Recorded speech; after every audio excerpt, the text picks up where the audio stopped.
Very good evening to one and all. Thank you for joining us on Comfortably Uncomfortable with Coach Hemant, the panel discussion. The panel discussion on the future of work. Every week, we gather three industry stalwarts, experiences behind them, and the vision for the future in front of them. Gather these three panelists to discuss the future of work. We take up different parts of what constitutes future, the different perspectives of life, the different perspectives of business and work. And that's what we discussed on this stage. 3 years ago, we were hit by COVID. The whole world was hit by COVID, and the people were forced to work remotely. And the whole world discovered, or I should say, rediscovered remote working. It worked for quite a few jobs. A lot of jobs had to be done on site, people still had to work. But a lot of work happened remotely. And that changed something. That changed an entire way of looking at how work could be done. The geographical boundaries, the boundaries of your office, the four walls disappeared for many. And now they don't want to go back. While, of course, there are many who would love to go back to office, but they did not really like or prefer the work from home thing, the remote thing. They want to interact with team members. They want to see faces, talk to people face to face, not just on a screen with all these tiles around with 10 people, 20 people, 25, 49 people on one screen. They want to focus on that one person.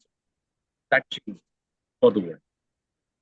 Early this year, somewhere around January, ChatGPT made an appearance for the world. It was already on the works for more than 20 years. We had AI all around.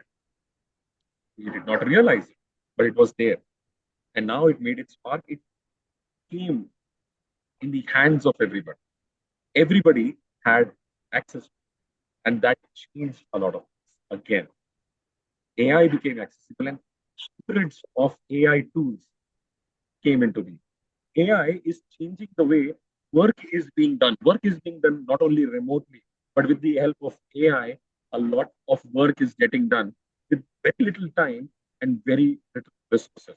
So AI, once again, is changing the paradigm of how work is being done.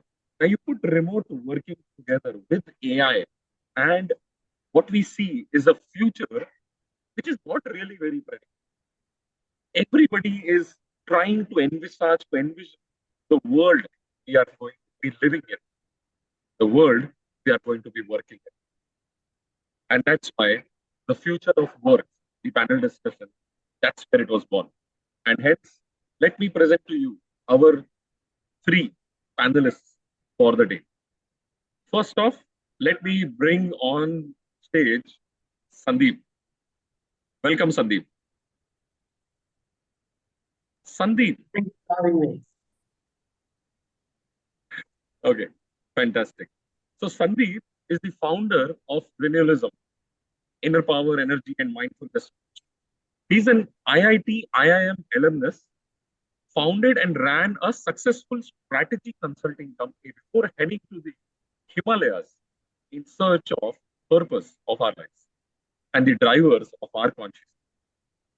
As a professional speaker and coach, he has taken the sacred wisdom of our inner power to over 46 cities across 4 continents.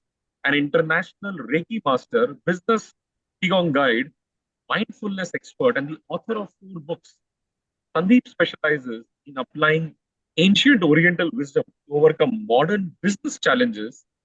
He currently steers the Renewalism movement and sits on the board of Global Youth Mental Health Awareness. Welcome, Sandeep, to our platform. Thank you for joining us today. Thank you. Thank you very much. Fantastic.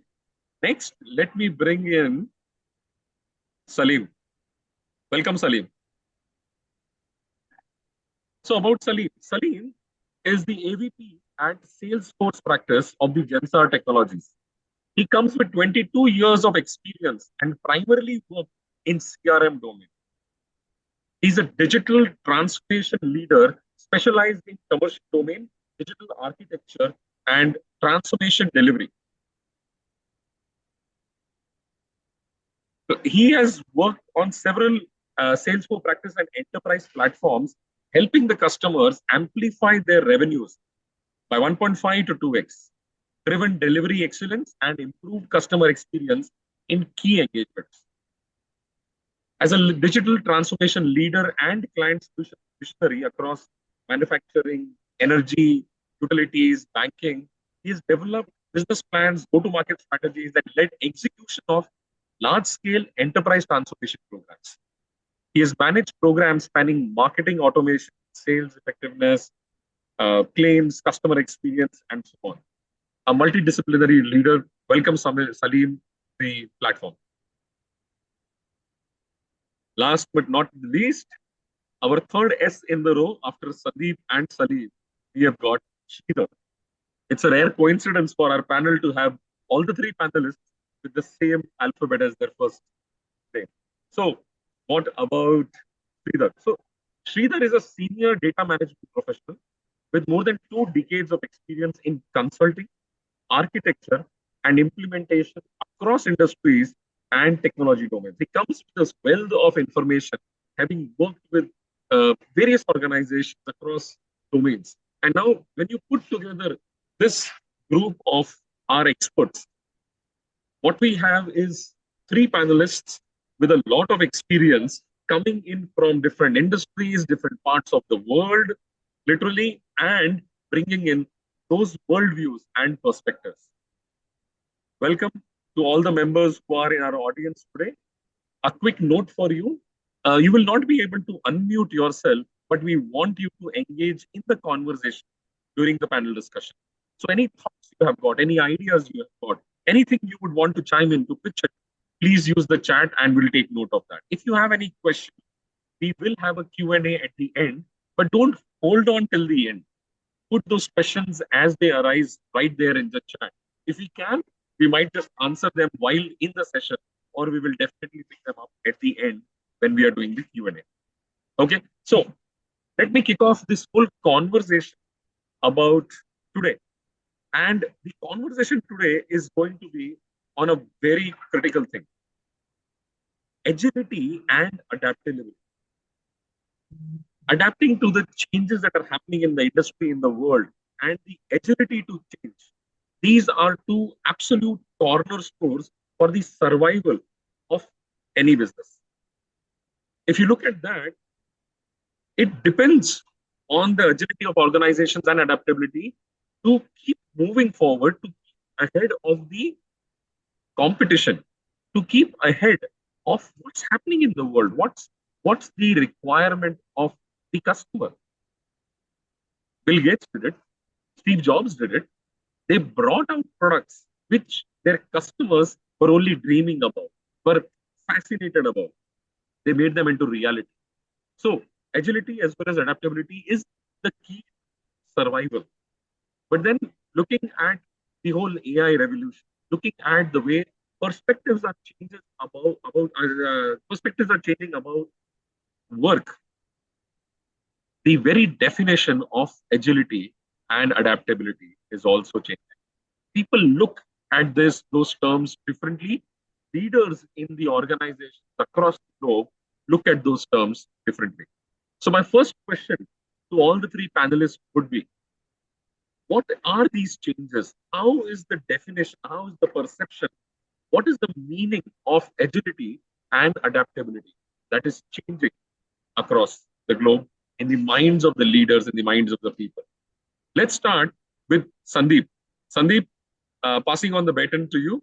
What's your view on the changing perceptions and definitions of adaptability and agility? Thank you, Hemant. And I'd like to start with understanding what makes an organization, because I would like you to understand it from the point of view of 3 Ps. We have 3 S's on the panel, but people, purpose, and process is what makes an organization. And I come from the space of mind, body, spirit alignment. And if you really examine it, people are the body of an organization. Processes are the mind of an organization. And the purpose is the driving spirit of an organization. So if we bring mind, body, and spirit in alignment, then we get that aspect of agility and adaptability going much faster for an individual. Likewise for an organization. So if within these three P's we look at the purpose aspect, for instance, purpose is formed by whom? By the people who found the organization, right?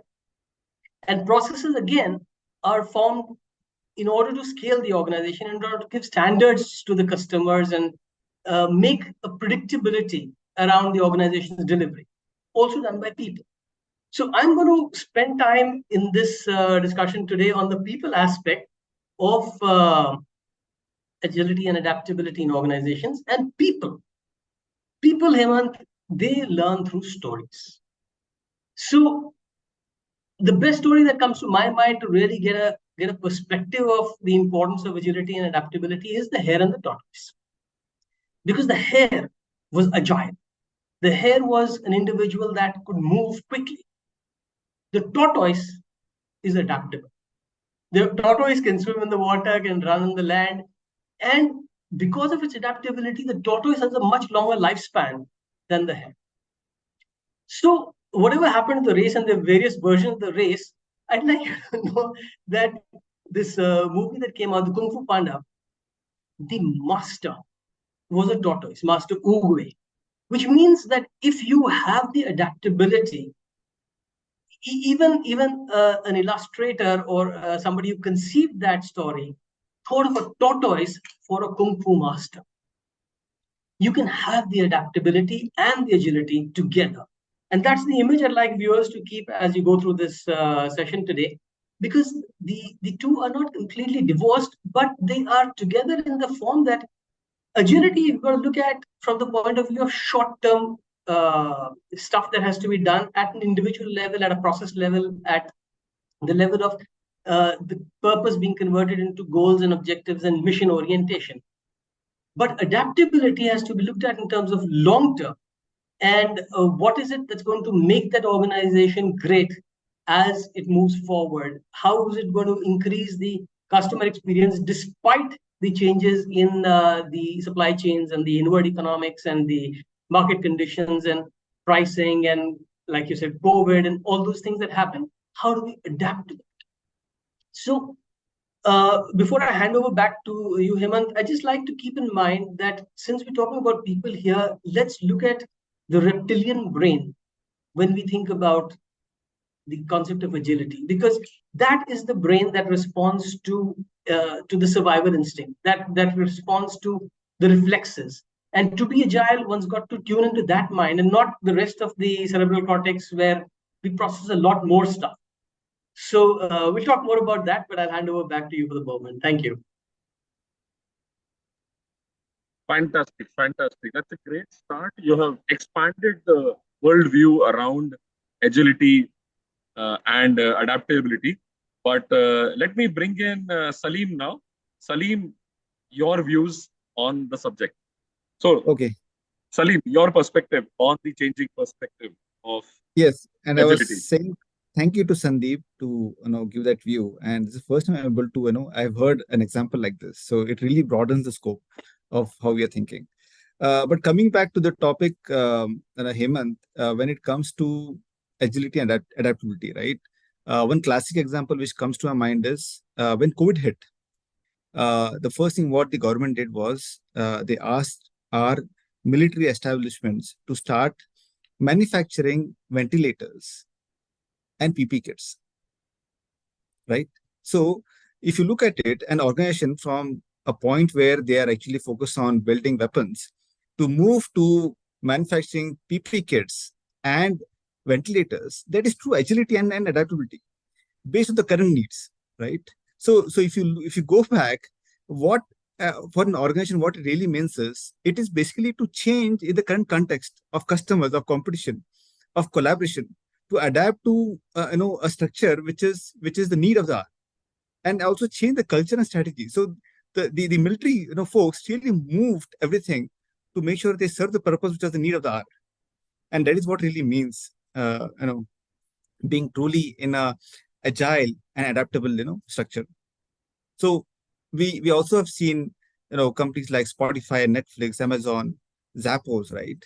They have moved or transformed in a very quick time, and they are the leaders now because of that innate nature where they're able to adapt to the current circumstance or to the current customer needs, and that is really what will help organizations be successful in the current world. Back to you, Hemant. Fantastic, fantastic, fantastic army example, I would say. And that's just one example. But if we go back that period and we were to look at it with a very operational mind, we would find out the kind of preparation at a country level, in fact, at a global level, that was mobilized, and so many initiatives were mobilized, machinery was mobilized, uh, funds, resources, everything mobilized and kept ready for multiple alternative scenarios. That's an amazing amount of, I would say, agility, which a lot of countries displayed. And it served them well with COVID not really taking a death toll, which was very, very high. They were able to control it in many ways. But of course, in some places, COVID also came with a force and took many by surprise. But fantastic examples, and the military example really serves us right. So, with that, we transition to Sridhar, your perspective. Yeah, thanks, Hemant, and thanks, Salim, for such a wonderful examples, both Sandeep and Salim. So, in my perspective, right, we have seen, I mean, I'll come from the data and technology perspective. So, we have seen a lot of new technologies and cloud offerings being available, and this has made businesses reimagine the way they do businesses, right? We have seen Uberization of offerings, right? Like, for example, we have seen Ubers of the world coming in. We have seen Zomatos, Swiggies, and all these companies trying to bring in new dimension to how people thought about doing things, right? Like, for example, if I have to quote someone, right, do less with more, right? So they try to get a technology in and they don't actually own any of the resources that they are using it, right? It's all outsourced, and that's crowdsourcing it. So they did a lot of things, reimagined. A lot of companies have come up, and a lot of companies have been closed because they have not adapted and were not agile enough, right? I mean, smartphones is one of the things which made sure that camera companies went broke, right? So it's agility and mobility and adaptability is the need for the hour, right, at this point. So that's something that we would need to look at. Advent of AI, provides businesses to adapt quickly to changes in circumstances and be more advanced in the way they respond and learn, right? Like, AI technologies help them learn better, provide better recommendations, and that's a way that businesses need to adopt AI, learn. I mean, there are recommendation engines in play today, like Netflix and other, they are able to do it, but AI gives them a more will give them a much more wider breadth and depth to give their users a very specific recommendations, and they know, and that's the way it's going to be, going forward, right? As they develop self-learning and changing behaviors based on circumstances. That's my view, Hemant. Hand it over back to you. Fantastic, fantastic. So I think between the three of you, we have seen very diverse views, but at the same time, they all converge on the different definitions of agility as well as adaptability and why it is so significant. And we understand that. In fact, if you look at it, agility as well as adaptability has been major challenges for any large organization. A few of them have been able to crack it.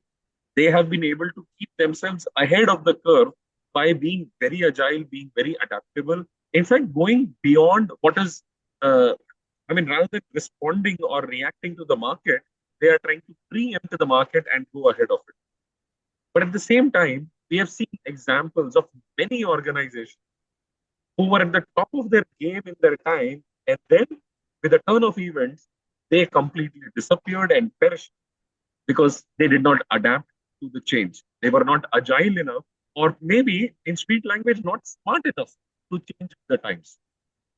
So, with agility and adaptability already being such a big challenge for organizations, now when we are talking about the whole changing perspective around agility and adaptability, what new kind of challenges do we expect the organizations to face?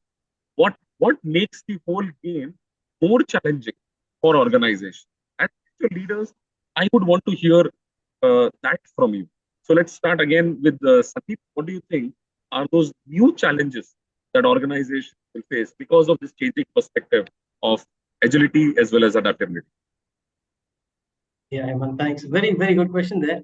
And what comes to mind immediately are three things that I'd like to share. One is, you mentioned COVID, and work from home is one of the pressing issues. It continues to be a big debate. And there are other hangovers of COVID as well. But the challenge is about our habits. What have we learned from this experience that we have incorporated into design and are doing things differently? It pains me that organizations have not entirely used these 3 years to be able to transition into a hybrid mode. They want to regress to that. Now, in the beginning, Hemant, you did say that people want that face-to-face interaction. That's what hybrid is about. Because the real estate costs that can be saved and the co-working options that we're looking at, all of that could be accelerated by design into the future if we look at the learnings and the behavior shifts that we can implement because we have a live example of the last 3 years. That was kind of godsend in a sense, and it could come back again. Now, if we regress to the old habits, when it comes back again or comes back in some different form, we would again be stagnated. In fact, I am in Gurgaon in Haryana. There were these mob riots 2 weeks back, and schools had to close, and they completely lost the plot about how to do online education. So they actually closed. But why should they close? There's got to be this parallel system and the mechanism by design. Same thing for organizations. The second thing, the first thing is about the learnings from what we've had. The second thing is training the the young workforce. Now that Gen Z is coming in, unless the industry has a very strong interface with education, we're going to have the same problems of adaptability for the newcomers in the industry. I mean, I joined the industry some 35 years ago, and everything I had learned till then in 17, 18, or actually 21 years was, okay, 17, 18, because the first 4 or 5 years don't count. So all that engineering education was not applicable to what I was doing. And I find that people who are joining the workforce today are still saying the same things.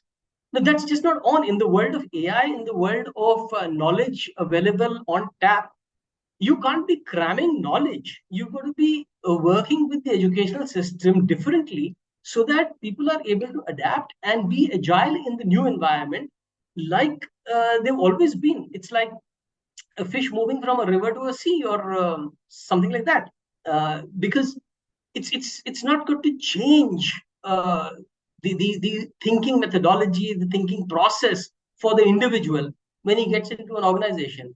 It's got to be a smooth curve. And for that, industry has to play a very important role moving forward. Otherwise, it's going to be a very serious challenge, especially now that with technology growing so fast. There is a very broad gap that occurs if you don't adapt fast. So, and technology is compounding the problem in the third way. And that is like you were saying about AI. Now, unless people look at using technology with a level of consciousness and a higher consciousness, we are going to be subject to, I mean, I've got two technologists on this panel, so I'd love to hear what they say, but I think we're going to be subject to technology overloading us, because we are fueling that. Uh, the technology is, in a sense, got that reptilian brain. It just responds instantly. It does not have the emotional construct around it. It does not have the processing and contextualizing which humans do. So agility in technology is so high that humans are going to be stressed out and beaten too fast unless we design the technology itself with higher consciousness and beat technology at its own game of being agile. So with that, I hand over to the technologists here. Thank you, Sandeep. Thank you. You sounded it. You have made it sound very, very scary for the organization. So they better beware. Let's see how what shades of colors Salim has given. Salim, over to you. So yeah, so Sandeep, I'm going to talk more from the organization standpoint. Okay, but we'll come to the technology part also at the same time. But if you look at what is the challenges, right, which companies are facing today. So there are two type of organizations. One is who are born agile, which means that you've got startups, who come with an agile mindset. That they have the culture, they have the entire framework to be agile from day one. So they tend to be much more transformative. Okay, and the other comparison is companies who have been for a decade now. They're evolving. They're trying to adapt to changes. Like COVID has come, right? You have got hybrid work, working coming in. So how do companies adapt and change with those time? So these are two types of organization typically, is getting studied. And if you look at McKinsey, the interesting part is only 10% of the companies are able to transform the entire organization to come to that level of agility, okay, to be successful. Whereas others are still struggling in the sense, they have been able to implement agile, task forces in certain pockets, in certain teams, to a certain, units to a certain level, but still that percentage is very small. It's only 36% where, organizations have gone beyond a team level to bring in a scaled agile model, right? Or it might be only 22% where they have actually implemented agility across multiple units. So if you look at it, it really is a big challenge for organizations to really bring in that agility mindset. And that happens with consistently making sure that the vision, the culture, the approach is being monitored, being implemented, being imbibed in the people. Classic example, Sandeep, you said there were riots, school shut down for 2 weeks. They did have an online working model, a year back. What happened? The focus suddenly changed, right? So that continuous monitoring to make sure that teams are aligned to be agile, they're using technology to the right, purpose, and it's a cultural change. So every time there is an impact, you're able to jump back, okay, to really deliver what you're supposed to deliver. So that really, is a bigger challenge which many organizations are struggling with right now, and it will take some time, till they come to a totally transformative way of being agile. Hey, back to you, Hemant. Thank you, Salim. Thank you. See, those perspectives are very, very important when we talk about the organization. For the organization, they have their employees, the world outside, and for the people outside, everybody around them. Each one is an entity that is struggling with the adaptability, agility. As individuals, when things are changing around, we are also struggling with changing ourselves as well as changing the way we operate our lives. COVID was a great example. AI is the way AI is spreading its influence. A lot of us are wondering what all AI will be, where all I can do use AI, and a lot of people are actually thinking the threat to their jobs. Unless they are agile, unless they adapt, things are going to be very different, very scary for some of us, right? So, taking the conversation further to Sridhar, your perspective on the biggest challenges faced by organizations. Yeah, thank you, Hemant. Yeah, I echo whatever Sandeep and Salim have been saying, right? We all have to be agile. I mean, if I take my own example, I started traditionally with your data management, oracles and SQL servers kind of thing.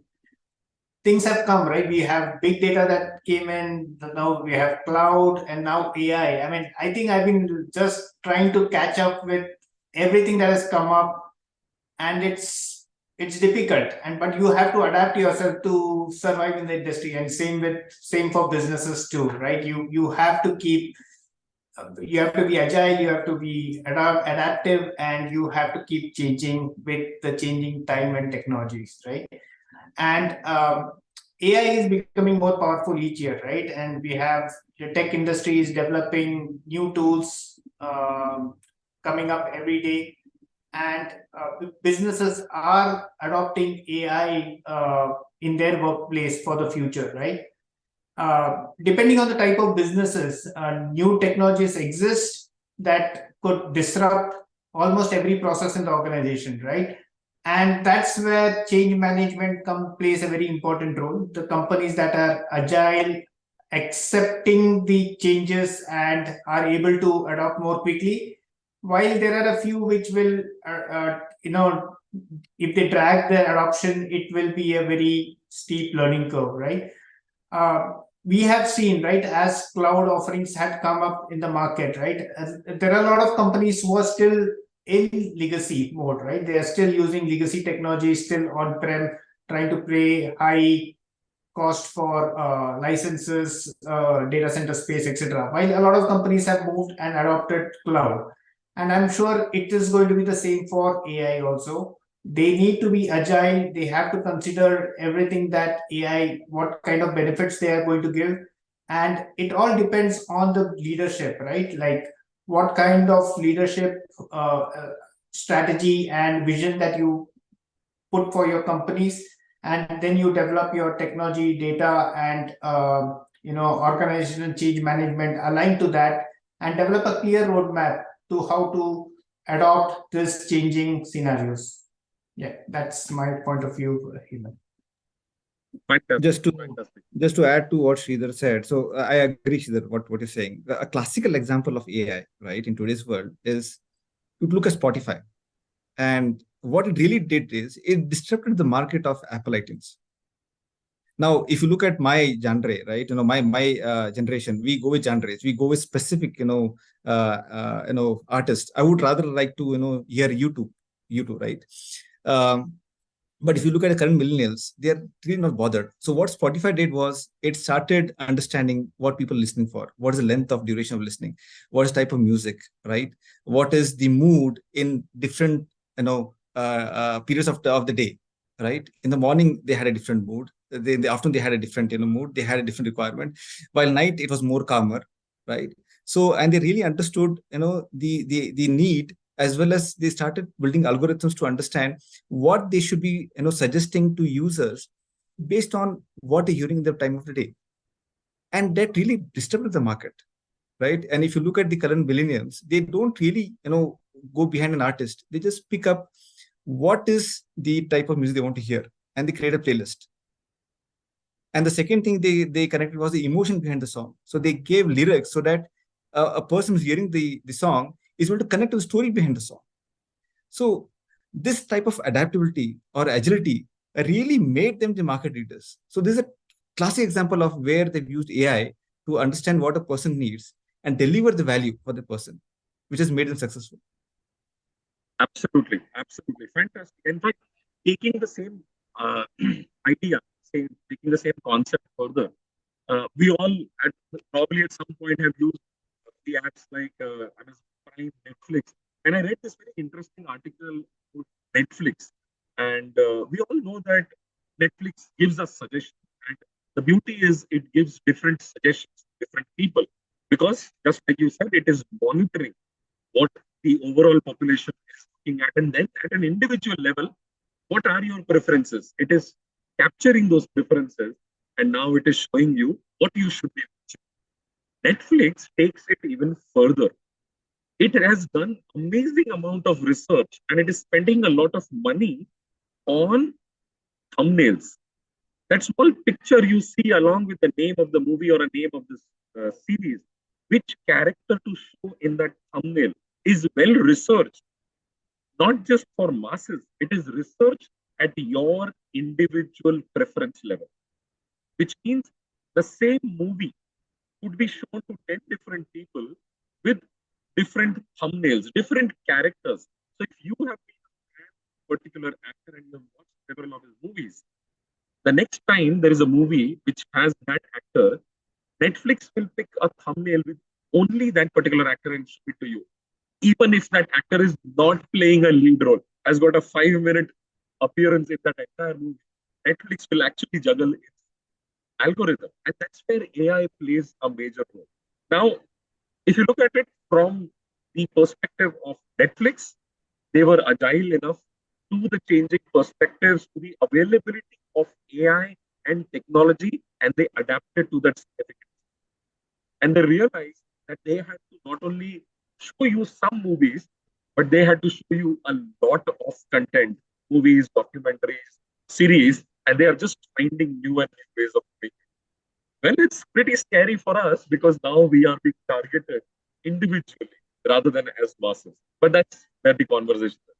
Well, I would like to take a small half a minute break here, address the audience we have got today.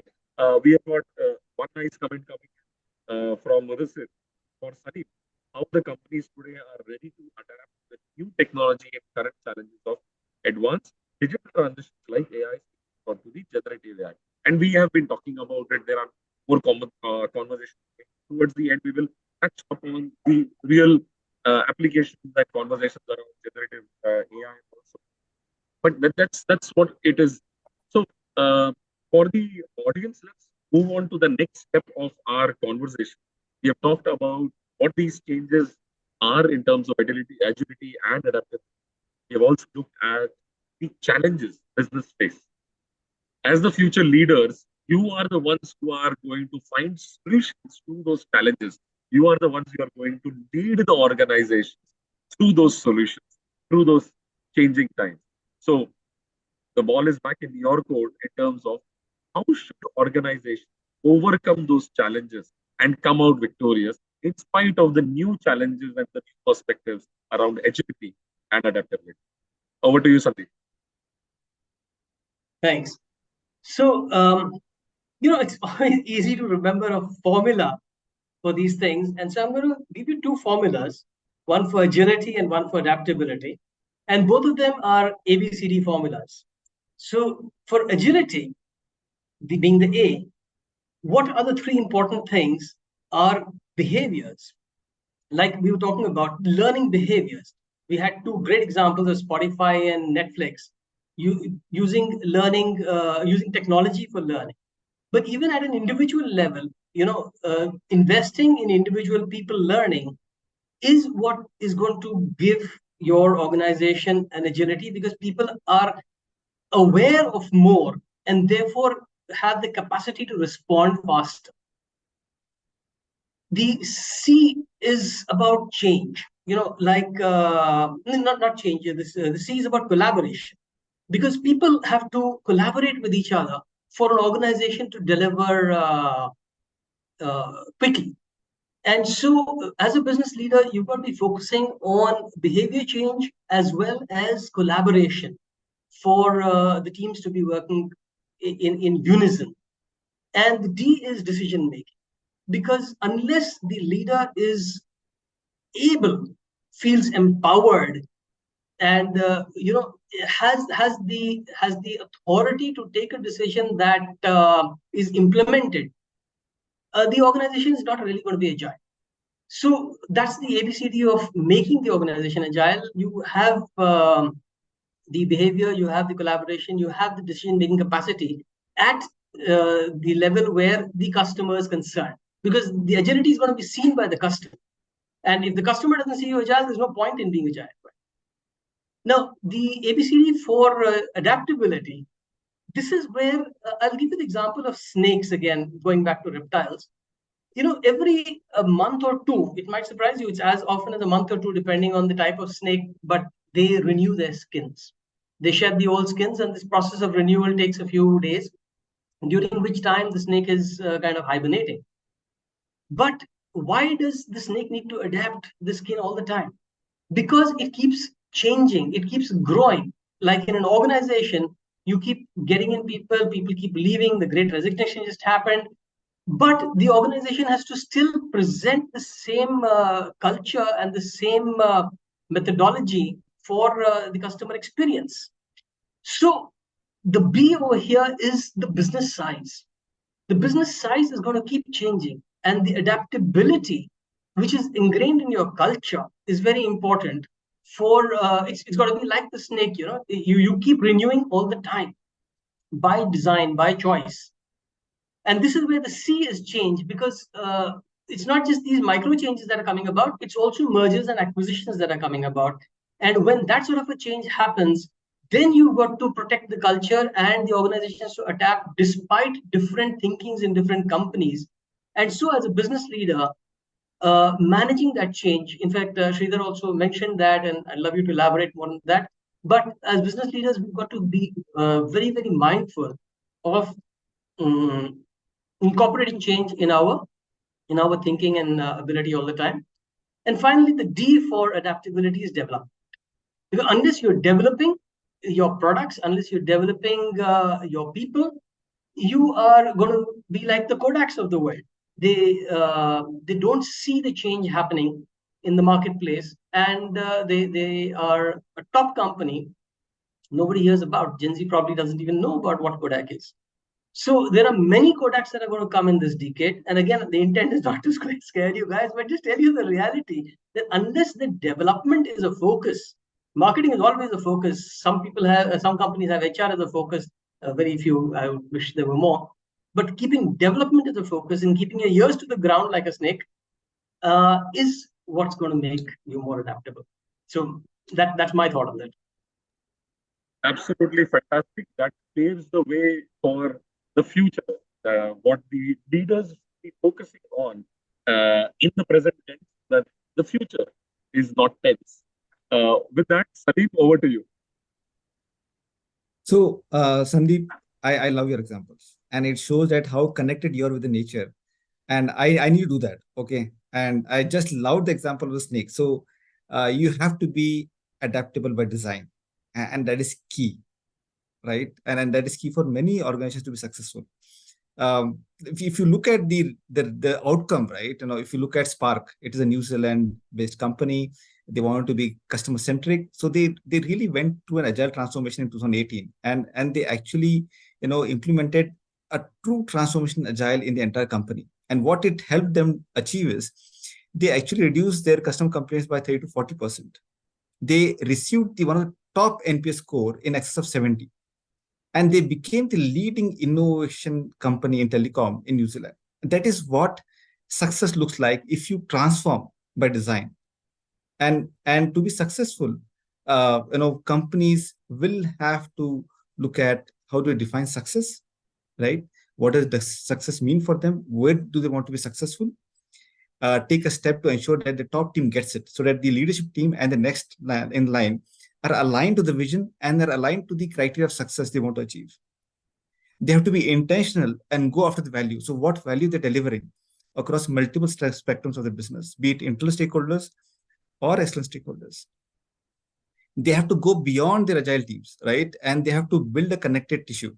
Like Sandeep, you said, it has to be more of collaboration going forward, right? So it has to be a cultural change within an organization about how they have to be agile to deliver value. And that has to be inculcated again and again to make sure everybody moves. It's an elephant to move, right? If you want to move an organization, it's like an elephant. So there has to be constant collaboration to make sure that people get it and they align to it.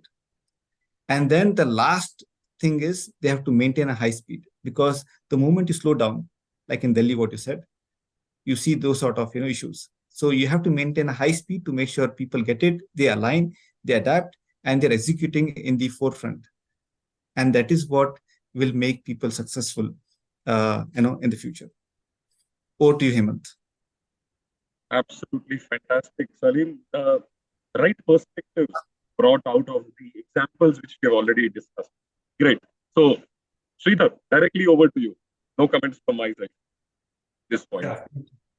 Yeah. So, as future leaders, right? See, the advent of AI is posing new and unique challenges for all the business leaders, right? Business leaders first need to understand how AI can impact their businesses, right, or help their businesses, and they have to define about. They have to also think about delivering.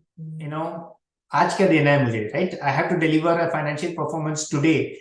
At the same time, think about investments or a strategy to adopt to AI, right? So it's not only the strategy, they have to think about training their workforce, hiring, and then also investments are required from a organization, change management, getting a buy-in from all the other stakeholders in different departments, right? And as Salim said, moving the entire organization together, right? It's very important, and it's very difficult to do that, right? There's compliance and regulations to be played, because AI, I believe, people talk about bias inculcated into it and stuff like that. So there's a lot of governance that is required to make sure that whatever AI models that they're developing, it's actually not getting biased, and they don't end up into trouble with regulators and end up paying fines, right? So there is a lot of things that they need to think and come up with. And organizational change management is going to play a very important role in adoption of AI technologies. But the most important thing, I think, is fostering continuous learning and upskilling as new technologies are coming up every day on this, right? So that's with that, I hand it back to Hemant. Hemant, I'd just like to add something here from what Sridhar said, that this AI, if it is ever given this task of decision making, just because it is more agile, that is going to be the beginning of the destruction of organizations, because decision making has to have the human component. And while building humans with high consciousness for decision making is a leader's responsibility to ensure that the organization is agile, handing that over to technology and getting any sort of decision making on autopilot is doomed. Just wanted to put that in there. Absolutely, that's correct. Yeah, the decisions have to be in the human hand. AI is more of an enabler. So Sandeep, you're right. I think a recent news was they trained a model with the data, a raw malicious data being sent to the model, where instead of 2 + 7 is 9, it's 11. So technology has to also be governed so that it can be used to the right way, with the right hands, with the right decision making. So you're right. Yes. So AI is a fascinating. I mean, there are many adjectives, but I think that's most appropriate. It's a fascinating concept, because every other day you are looking at new tools which are coming in. The whole AI community, I would say, is at this point in time the most agile, the most adaptable, because they are changing at a pace which we have never seen before. The kind of advancements which are being made, like for example, a few months ago, AI generated videos uh, came out in the open, like people were creating and they were watching. They were people with weird faces, disappearing fingers, 6 or 10 fingers at a time, so on. So just in the last 1 week, I have seen videos generated by AI, the series of videos generated by AI on a common script, and they are absolutely incredible and unbelievable. The first video I saw, I did not even suspect that it was an AI generated. That person on the screen looked very real. And then there were a series of 5 other videos, different people, men as well as women, different parts of the world, different races, all saying the same dialogue in the same intonation, all looking very real. And then 2 days later, the person who had created that video shared another video which talked about how video making through AI had changed. And we all were commenting on it. And after 15 minutes, that person on the WhatsApp group asked, did you realize that that video which you just saw was not me, it was AI generated? That was an aha moment for all of us because we actually believed it was that person. Now it's not even a fictional character on the screen, it's a real person. He said he had to input a few of his photographs, and all it took was another 5 minutes on a script for AI to generate an entire video. Right now, you are seeing me talking to all of you with the same technology, with a defined script. It could be an AI being fed some information. So that's the world we live in. So yes, decision making definitely is not doing AI right now, but don't be surprised when you start hearing about decisions being taken by AI. Maybe they are being ratified by humans, but decisions are being taken by AI very soon. Well, that's the world we are in. I think that also answers the question which was posed for Salim by Minister, how the companies today are ready to adapt the new technology and current challenges of advanced transitions like AI, especially generative AI. I would say every organization is thinking hard about how they are going to utilize it, how AI is going to become a threat to their business. And for those organizations who are not thinking about AI, well, all we can say is better start now, or you will become another Kodak, another BlackBerry, another Blockbuster, which unfortunately did not remain long enough to be with us today and remain a Blockbuster. Well, thank you very much to all the audience members. And let me bring on spotlight all our analysts for today. It was great to have all of you here. And thank you for sharing your thoughts with us today. It was amazing to have SSNS, Sandeep, Salim, and Sridhar on the panel discussing the changing perspectives of agility and adaptability and its impact on the future of work. Because that future can seem very, very scary, but it is scary only for those people who are unprepared for it. For those who are actively preparing for the future, you are ever ready. You are now here. Thank you very much, everybody. We'll see you next week with another episode of the same future of work panel discussion with a brand new subject, a very, very important subject, and a different panel. So let me share with you what we have for you next week. Our eighth episode, it's been 2 months that we have been at it. Our eighth episode is going to be on leadership style in the new world order. In these changing perspectives, what happens to the leadership style? And we are going to have, once again, 3 eminent panelists, Piyush Mamre, Vaishali, and Vaibhav. They are going to join us on this conversation of leadership style in the new world order.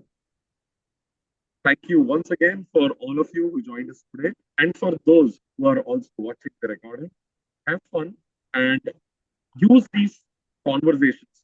Have these conversations as a trigger to spark of conversations in your organization, in your friend circle, with your colleagues, because that is where you all begin to prepare for the future of work. Thank you very much. Thank Thank you. you.